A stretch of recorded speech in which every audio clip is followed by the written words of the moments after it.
さんこんにちは、ピノミです。本日はニキビのお話で、大人になると吹き出物なんて言いますけど、今日はどちらにも当てはまるお話なので、一応ニキビって言葉に統一しちゃいますね。このニキビが出た時にどのように対処すれば治りが早くなるのかっていうのを、実際私が実践している方法っていうのを紹介していきたいと思います。もし今現在もニキビに悩んでいるよって方であったり、できるだけニキビ跡には残りたくないからケアをちゃんとしたいよっていう方は、ぜひ今日の動画参考にしていただけると嬉しいです。私の場合、思春期の頃からこの膿がたまる黄色ニキビにずっと悩まされ続けていて、もう当時は全く皮膚科には行かず、なんならこの出てきた膿っていうのを潰してしまうっていう一番やってはいけないことをしていたんですよ。もうそれが災いして20代を超える頃には、特にこの両こめかみと左頬っていうのにクレーター跡っていうのが集中してできてしまったんですね。もうこうなっては自宅で行う日々のスキンケアでクレーター跡を治すっていうのはほぼ不可能に近いので、実際そのニキビ跡っていうのを治療するとなると、かなり根気強く治療を続けていく必要っていうのがあるんです。こうやって手遅れになる前に、ぜひニキビができてしまった段階で手を打って、私自身クレーター跡の経験者として動画を見てくださってる皆さんには、ニキビ跡を残さないでほしいなと強く願っています。今でも赤みが残ってるここなんですけど、この口の横にできた、先日できてしまったボス級のニキビっていうのをちょっと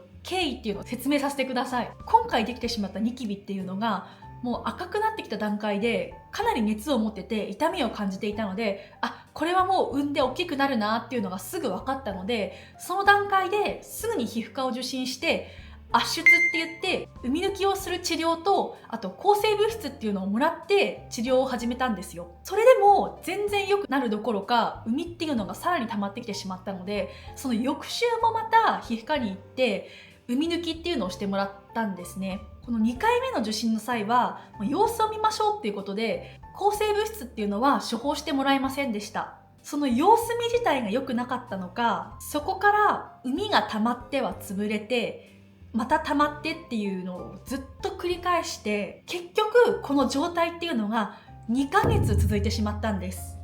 2ヶ月ですよ。長いですよね。一つのニキビにしてはすごく長くないですか？自分でこの潰したりする意図っていうのはなかったんですけど、いかんせんこの口の横っていうのが場所が良くなかったので、日々喋ったり食べたりしている中で膿ができては硬くなる前に潰れちゃって、また膿が出てっていうのをやっぱ繰り返してしまったんですよ。これが今回治りが遅くって、かつもうすでに色素沈着になりかけてる原因なんですよね。ではこの私のこれまでのニキビ人生の全てを教訓にするとして、どうやったらニキビ跡をなるべく残さずにニキビを治療していくかっていうと、大前提としてできるならまず最初に皮膚科を受診してほしいです。というのもニキビっていうのは立派な皮膚疾患、病気なんですよね。日本って保険制度があるのが大きいと思っていて、ニキビができている段階では様々な薬物療法で薬を処方してもらえますし、何よりそれが保険適用になって比較的安価に治療するってことが可能なんですよ。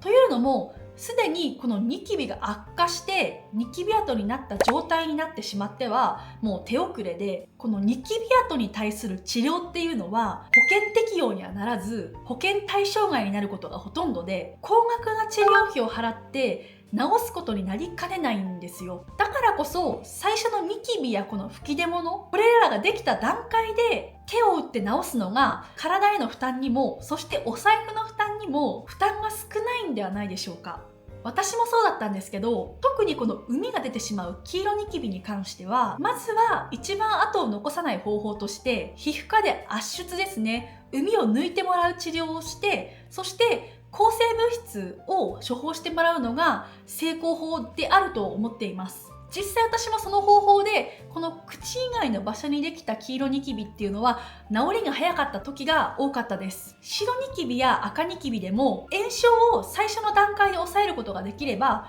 後々色素沈着とかニキビ跡を残すことなく治療することも可能なので、やっぱりニキビは重症化する前に早めに対処するのがいいのではないでしょうか。ただ現実問題、日々忙しい生活を送っていく中で皮膚科に通うっていうのがやっぱり難しいっていう人もどうしてもいると思うんですよ。そういった人たちは家でもできることっていうのは少なからずあると思っていて、大前提としてはまず触らない、潰さないっていうのが大原則だと思っています。そして1に清潔、2に清潔、そして最後に保湿を心がけるっていうのがとっても大事だと思っています。私自身がそうだったんですけど、やっぱりニキビできちゃうと気になっちゃってついつい触ってしまうんですよね。人間気になったところはやっぱ無意識に触ってしまう癖っていうのがあるので、触った結果雑菌が繁殖しちゃってニキビが悪化してしまうっていう可能性があります。なのでまず大前提の触らない、潰さない対策としては、もうこれは物理的に予防する方法が一番だと思っていて、私はこういったニキビパッチですね、これを貼ることによって触るのを予防しているっていうのがあります。ちょっと中身開けてみますね。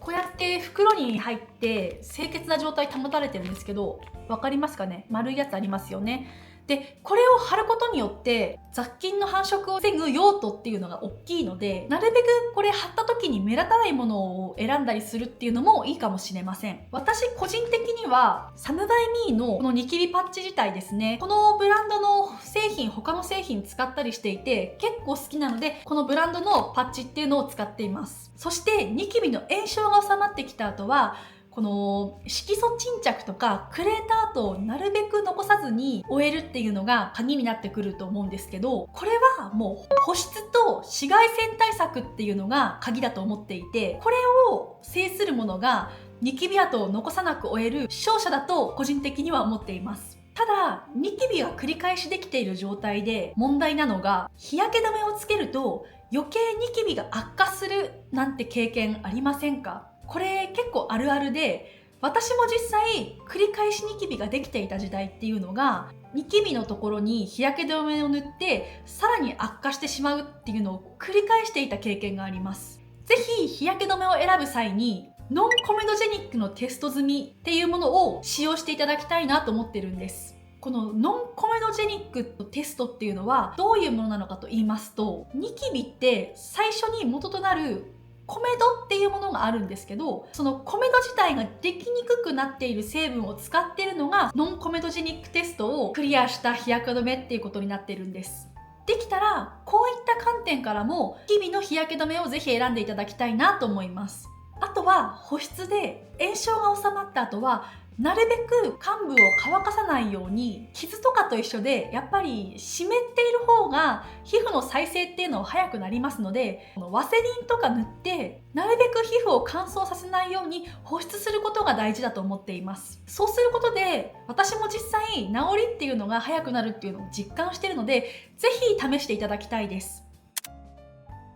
はい、今後もニキビやニキビ跡治療についての動画っていうのを配信していこうと思いますので、ぜひ今日の動画参考になったよって方は高評価とチャンネル登録よろしくお願いします。それではまた皆さんお会いしましょう。またねー。